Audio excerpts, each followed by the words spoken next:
Thanks for joining us. What have you seen? You've been out all day. What's the latest? Well, the last couple of days I've been to the western part of Bangkok and the northern part of Bangkok.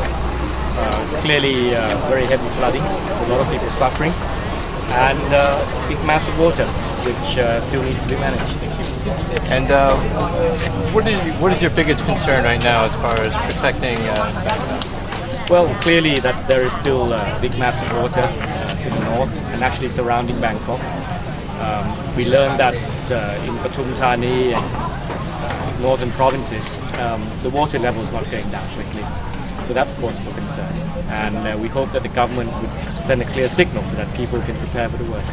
There's been some reports of fighting along the dikes, communities angry about where the water is flowing. What is your take on that? I think the government needs to be very clear about what it wants to do, what the effect or the impact would be, and be clear about what kind of compensation they would have to give to those people who have to suffer.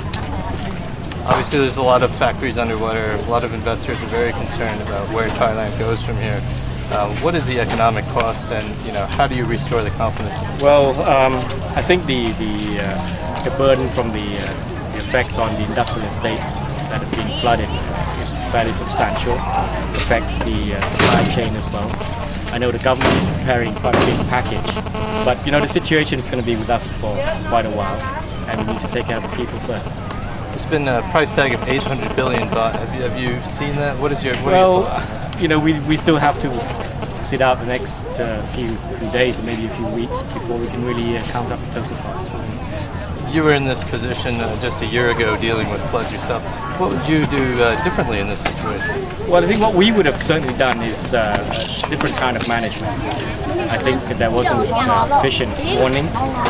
I think the situation was clearly underestimated by the government, and they were and still are very reluctant to exercise power so that there would be better management. In what ways? Well, for instance, evacuating people, and also, of course, managing the dikes and the floodgates. You've offered your help to the Prime Minister. Have you met with her? Has she?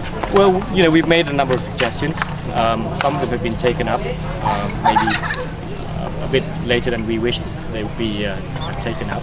But we'll have to keep on making suggestions. There seems to be a structural issue as well in how Thailand's water management system. Was there anything your government looked at before that you didn't get to implement, or that? We looked at isolated areas.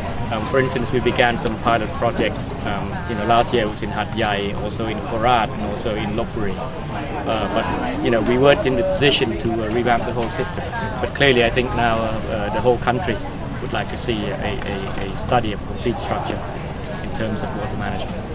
Finally, there's a lot of people out of town still, people unsure when to come back. They don't know, Well, we wish the government would be clear.